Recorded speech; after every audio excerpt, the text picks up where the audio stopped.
Good morning friends, आप सभी का श्री कृष्णा क्लासेज कादीपुर के यूट्यूब चैनल पर हार्दिक स्वागत है। आज हम आप सबके बीच में 27 नवंबर 2024 के करंट की प्रश्नों की श्रृंखला को डिस्कस करेंगे। चलिए शुरू करते हैं। अगर आप चैनल पर नए हो तो चैनल को सब्सक्राइब करें, यदि वीडियो पसंद आया तो वीडियो को लाइक करें और ज़्यादा से ज़्यादा लोगों के पास शेयर करें ताकि हमारा भी मनोबल बढ़ता रहे। चलिए शुरू करते हैं। कल के प्रश्नों का पहले रिवीजन करेंगे। तो कल के हमारे जो प्रश्न थे, राष्ट्रीय दुग्ध दिवस कब मनाया गया? तो यह मनाया गया 26 नवंबर को। भारतीय संविधान दिवस कब मनाया गया? 26 नवंबर को। हाल ही में डेविस कप 2024 किसने जीता है? तो इटली ने जीता है। हाल ही में किस राज्य के ने वरिष्ठ नागरिकों के लिए नई पेंशन योजना की घोषणा की है? तो दिल्ली ने।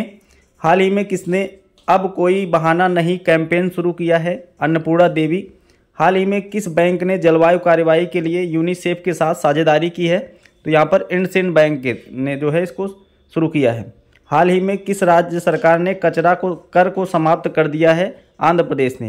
हाल ही में भारत और किस देश ने स्थानीय मुद्रा में सीमा पार लेन देन के लिए समझौता किया? मालदीव ने। आईपीएल के इतिहास में सबसे महंगे खिलाड़ी कौन बने? ऋषभ पंत। हाल ही में नवंबर 2024 में विश्व सैन्य कुश्ती चैंपियनशिप 2024 का आयोजन कहाँ किया गया? तो आर्मेनिया में किया गया। हाल ही में 40वां governor gold cup international football tournament किसने जीता? तो north east united football club ने जीता है। भारतीय तटरक्षक बल का अतिरिक्त महानिदेशक किसे नियुक्त किया गया है? तो आनंद प्रकाश बडोला को नियुक्त किया गया है। हाल ही में किसने jobs at your door step नामक रिपोर्ट जारी की है? तो यह जारी किया है वर्ल्ड बैंक ने। ठीक है, विश्व बैंक के द्वारा इसको जारी किया गया है। आइए शुरू करते हैं अब आज के दिन के प्रश्नों की श्रृंखला को। तो आज के दिन का हमारा पहला प्रश्न है, 2024 में भारतीय संविधान दिवस की थीम क्या है? तो 2024 में अभी भारतीय संविधान दिवस मनाया गया 26 नवंबर को और इसकी थीम है हमारा संविधान हमारा स्वाभिमान। तो हमारा संविधान हमारा स्वाभिमान इस बार की थीम है। 26 नवंबर 1949 को हमारे देश का संविधान जो है संविधान सभा के द्वारा अपना लिया गया था, इसीलिए इस दिन मनाया जाता है संविधान दिवस। 2015 से पहले इसको मनाया जाता था कानून दिवस के रूप में। संविधान के जनक कहे जाते हैं डॉक्टर भीमराव अंबेडकर। अगला प्रश्न देखते हैं। आइए पहले नवंबर माह के करंट जो है जो भी दिवस आए हैं उनको रिवीजन कर लिया जाए। 1 नवंबर को वर्ल्ड वीगन डे, 3 नवंबर को विश्व जेलीफिश दिवस, 3 नवंबर को अंतर्राष्ट्रीय बायोस्फीयर रिजर्व दिवस, 4 नवंबर को राष्ट्रीय कैंडी दिवस, 5 नवंबर को विश्व सुनामी जागरूकता दिवस, 7 नवंबर को राष्ट्रीय कैंसर जागरूकता दिवस, 8 नवंबर विश्व रेडियोग्राफी दिवस, 9 नवंबर राष्ट्रीय विधिक सेवा दिवस, 10 नवंबर शांति और विकास के लिए विश्व विज्ञान दिवस, 10 नवंबर विश्व सार्वजनिक परिवहन दिवस और विश्व टीकाकरण दिवस, 11 नवंबर राष्ट्रीय शिक्षा दिवस, 12 नवंबर लोक सेवा प्रसारण दिवस और विश्व निमोनिया दिवस, 13 नवंबर विश्व दयालुता दिवस, 14 नवंबर विश्व मधुमेह दिवस, 15 नवंबर जनजाति गौरव दिवस, 16 नवंबर को मनाया गया राष्ट्रीय प्रेस दिवस, 16 नवंबर को अंतर्राष्ट्रीय सहिष्णुता दिवस, 17 नवंबर को अंतर्राष्ट्रीय छात्र दिवस, 17 नवंबर को राष्ट्रीय मिर्गी दिवस, 18 नवंबर को अंतर्राष्ट्रीय प्राकृतिक चिकित्सा दिवस, 19 नवंबर को अंतर्राष्ट्रीय पुरुष दिवस और विश्व शौचालय दिवस, 20 नवंबर को विश्व बाल दिवस, 21 नवंबर को विश्व टेलीविजन दिवस और विश्व मत्स्य दिवस 2 दिवस मनाए गए,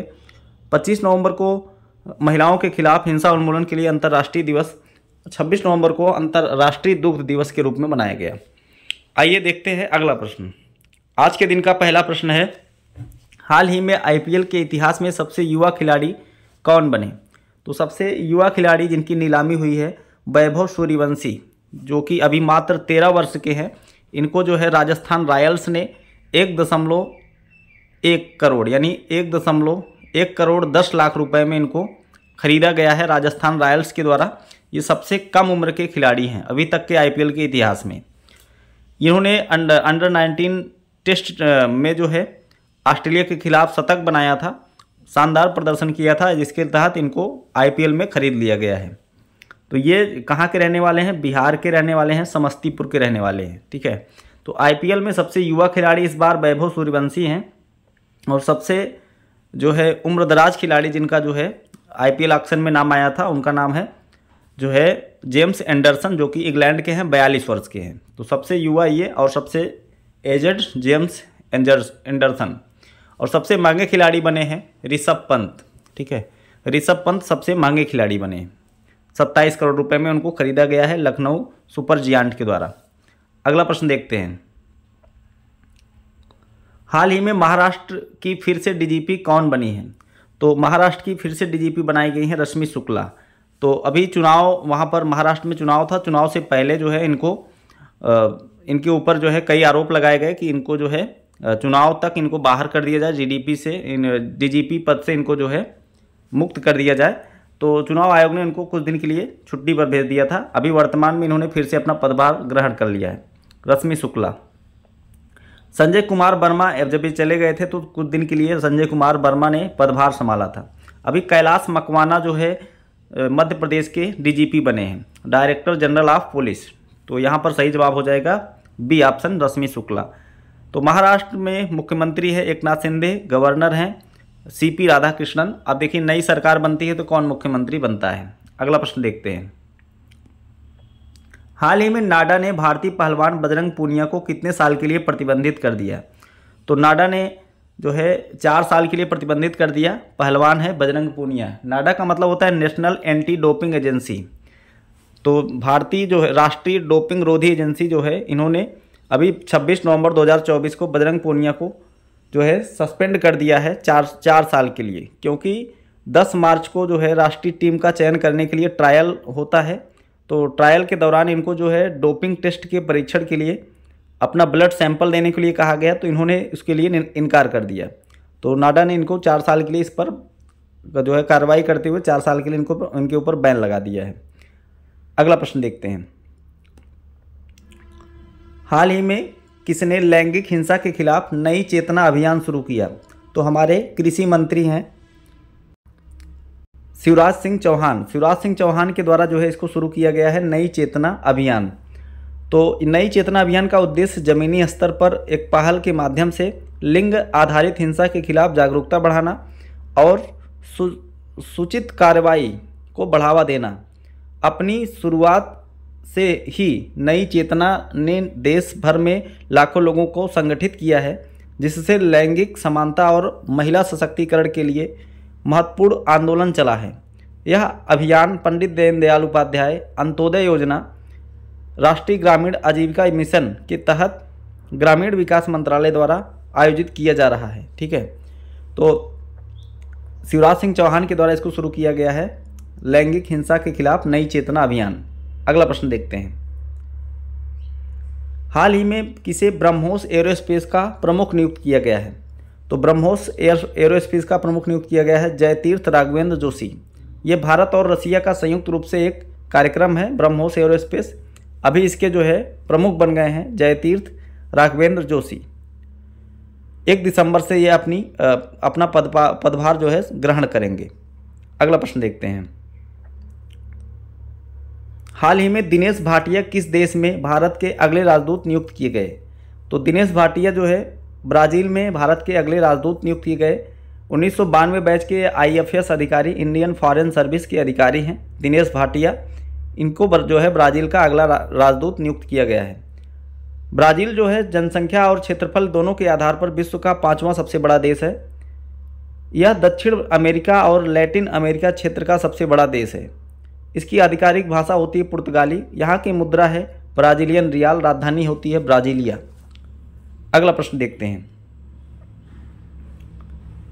हाल ही में द टीचर ऐप का अनावरण किसने किया? तो हमारे देश के शिक्षा मंत्री, केंद्रीय शिक्षा मंत्री धर्मेंद्र प्रधान के द्वारा द टीचर ऐप लॉन्च किया गया है।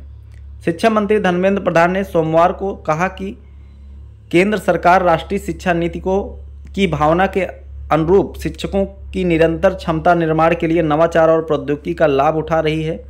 मंत्री ने द टीचर ऐप लॉन्च के अवसर पर यह टिप्पणी की, जिसे भारतीय एयरटेल फाउंडेशन द्वारा विकसित किया गया है और यह शिक्षकों की क्षमता निर्माण के लिए समर्पित है। उन्होंने कहा कि शिक्षक भावी पीढ़ी का निर्माण करने वाले वास्तविक कर्मयोगी हैं। ठीक है, तो इन्होंने शुरू किया है the teacher app, Dharmendra Pradhan जी के द्वारा शुरू किया गया। अगला प्रश्न देखते हैं। 2025 में भारतीय सेना दिवस कहाँ मनाया गया? तो कहाँ मनाया जाएगा? 2025 में भारतीय सेना दिवस मनाया जाएगा पुणे में। तो भारतीय सेना दिवस 25 जनवरी को मनाया जाता है। इस बार वह महाराष्ट्र के पुणे में औपचारिक वार्षिक परेड का आयोजन यहाँ पर किया जाएगा। 25 जनवरी 1949 को भारतीय जनरल KM करियप्पा ने थल सेना का पदभार ग्रहण किया था। परंपरागत रूप से सेना दिवस परेड दिल्ली में आयोजित की जाती थी, लेकिन 2022 में मोदी की सरकार ने अन्य हिस्सों में वार्षिक सेना दिवस आयोजित करने का फैसला किया, जिसके तहत 2023 में बेंगलुरु, 2024 में लखनऊ और 2025 में अब आयोजित किया जाएगा पुणे में। तो 2024 में लखनऊ में आयोजित किया गया था, ठीक है। इसके पहले 2022 से पहले जितने भी सेना दिवस हुए थे सबकी परेड जो आयोजित की जाती थी वह दिल्ली में आयोजित की जाती थी, लेकिन 22 के बाद यह परंपरा जो है तोड़ करके 23 में पहली बार बेंगलुरु में आयोजित किया गया, 24 में लखनऊ में, अब 2025 में आयोजित किया जाएगा वो पुणे में आयोजित किया जाएगा। अगला प्रश्न देखते हैं। हाल ही में राष्ट्रपति द्रौपदी मुर्मू ने 2024 के संविधान दिवस के अवसर पर भारतीय संविधान के कितनी भाषाओं में अनावरण किया है? तो भारतीय संविधान का किन भाषाओं में अनावरण किया गया है? तो संस्कृत और मैथिली, इन 2 भाषाओं में अनुवाद करके इसका अनावरण किया गया है भारतीय संविधान का। अगला प्रश्न देखते हैं। हाल ही में फार्मूला 1 रेस का खिताब किसने जीता? 2024 में फार्मूला 1 रेस का खिताब जीता है मैक्स वर्स्टैपन ने। सबसे ज़्यादा जो है 2024 में फार्मूला 1 रेस यही जीते हैं मैक्स वर्स्टैपन। तो मैक्स वर्स्टैपन को जो है 2024 में फार्मूला 1 रेस का खिताब मिला है। अगला प्रश्न है, हाल ही में नीति आयोग ने अटल इनोवेशन मिशन को 2028 तक बढ़ा दिया, इसकी शुरुआत कब हुई थी? तो अटल इनोवेशन की मिशन की शुरुआत हुई थी 2016 में। नीति आयोग के तहत भारत सरकार के द्वारा इसको 2016 में शुरू किया गया था। इसका उद्देश्य था नवाचार और उद्यमिता की संस्कृति को बढ़ावा देना। जो शुरू किया गया था इसको 1.0 के नाम से जाना गया था। इसी के तहत विद्यालयों में अटल टिंकरिंग लैब शुरू की गई थी और अटल इंक्यूबेशन सेंटर का शुभारंभ किया गया था। अब जो शुरू किया गया है इसका नाम अटल इनोवेशन मिशन 2.0 है और यह 2028 तक बढ़ा दिया गया है। बात करते हैं नीति आयोग की। तो नीति का फुल फॉर्म होता है national institute for transforming in India, ठीक है। इसका फुल फॉर्म होता है, इसका पहले नाम हुआ करता था योजना आयोग। इसकी स्थापना नीति आयोग की 1 जनवरी 2015 को हुई थी। इसके वर्तमान में अध्यक्ष जो होते हैं वो प्रधानमंत्री होते हैं। वर्तमान में अध्यक्ष हैं प्रधानमंत्री मोदी जी, उपाध्यक्ष हैं सुमन के बेरी और इसके जो CEO हैं वो है VVR सुब्रमण्यम, ठीक है। VVR सुब्रमण्यम इसके वर्तमान में CEO हैं। तो ये रहे आज के करंट के प्रश्न। आपको वीडियो कैसी लगी आपको ज़रूर बताइए कमेंट बॉक्स में। अगर पसंद आई हो तो लाइक करिए, ज़्यादा से ज़्यादा लोगों के पास शेयर करिए। मिलते हैं नेक्स्ट वीडियो में, धन्यवाद।